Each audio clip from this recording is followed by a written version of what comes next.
क्या हम अभागे हैं? मानव जीवन एक अमूल्य सुअवसर है। सृष्टि के समस्त जीव जंतुओं की स्थिति पर दृष्टिपात कीजिए। उनमें से एक भी ऐसा नहीं है जिसे मनुष्य के समान ऊंची स्थिति प्राप्त हो। बहुत थोड़े प्राणी ऐसे हैं जो शारीरिक दृष्टि से मनुष्य से अधिक सक्षम हैं। जो हैं उनकी आयु थोड़ी है। घोड़ा, गधा, बैल, भैंस, हिरण, रीछ प्रायः 20-25 वर्ष से अधिक नहीं जीते। छोटे दर्जे के लोमड़ी, खरगोश, भेड़, बकरी आदि पशु तो 10 वर्ष से भी पहले मर जाते हैं। हाथी, सर्प, गिद्ध, कछुआ सरीखे 10-5 प्राणी ही ऐसे हैं जो मनुष्य से अधिक जीवित रहते हैं। कीट, पतंग, उद्भिज, अंडज जीव जंतुओं की आयु और शारीरिक शक्ति तो मनुष्य की तुलना में अत्यंत ही न्यून है। सभी पशु पक्षियों की अंतः चेतना मनुष्य की अपेक्षा कम है। मन, बुद्धि, चित्त, अहंकार का चतुष्टय इतना अद्भुत है कि इस विशेष उपहार के द्वारा मानव जीवन की सरसता अनेक गुनी बढ़ गई है। बेचारे पशु पक्षी भोजन, निद्रा, प्रजनन तथा शरीर रक्षा के अतिरिक्त और कोई विशेष इच्छा आकांक्षा नहीं करते और न इसके अतिरिक्त अन्य किसी विषय में उन्हें आनंद आता है। यह 4 बातें ही उनका सारा जीवन काल समाप्त कर देती हैं। मनुष्य को इससे अनेक गुनी सुविधा मिली हुई है। उसका मन सुविकसित होने के कारण आनंद और मनोरंजन के सैकड़ों मार्ग खुले हुए हैं।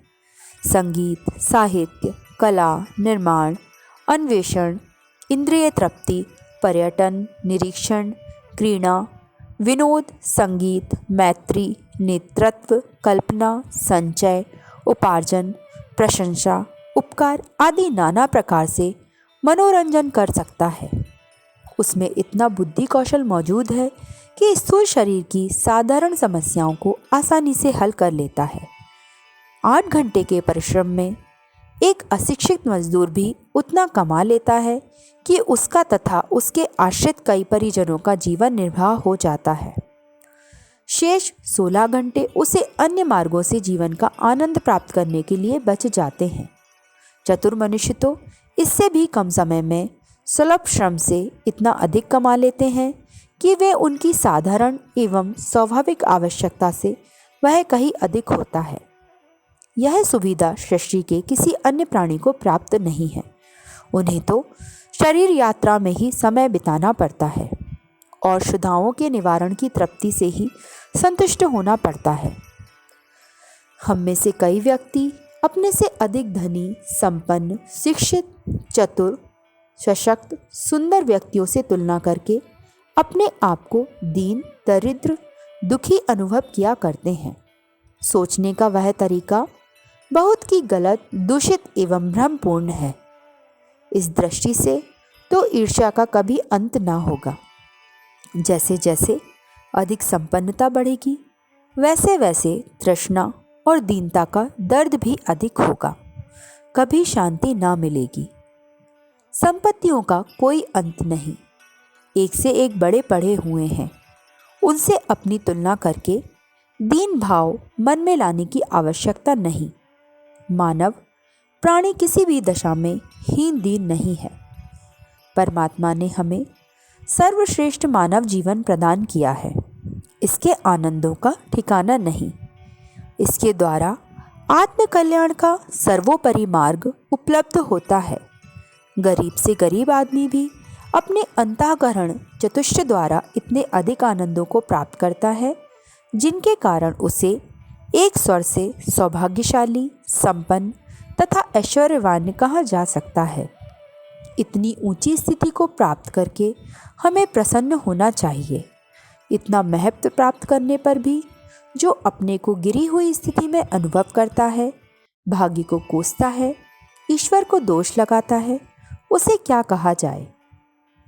एक बार गंभीरतापूर्वक सृष्टि के समस्त जीव जंतुओं की स्थिति पर एक एक करके विचार कीजिए।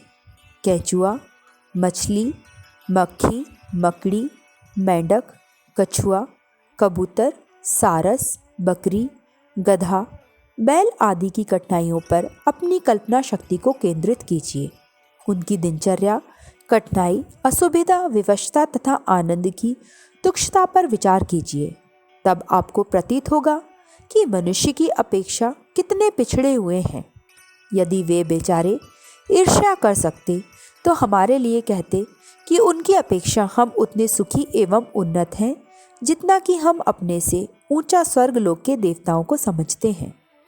इतना आगे बढ़े चढ़े होते हुए भी सिर्फ इसलिए अपने को अभागा मानना कि 4 आदमियों के पास हमसे भी अधिक धन या चतुरता या सुविधा है, कोई बुद्धिमानी की बात नहीं है। हमें चाहिए कि अपने मनुष्य जीवन की महानता को पहचानें, अपनी शक्तियों, संपत्तियों और सुविधाओं को अनुभव करें, अपने सौभाग्य को सराहें और इस सुअवसर का अधिक उत्तम सदुपयोग करने का प्रयत्न करें, जिससे और भी आनंदमय भविष्य का निर्माण हो। अखंड ज्योति, अप्रैल 1948, पृष्ठ संख्या 14। विचार क्रांति दूत यूट्यूब चैनल को सब्सक्राइब करें एवं अगले वीडियोस प्राप्त करने के लिए बेल आइकन दबाएं। धन्यवाद।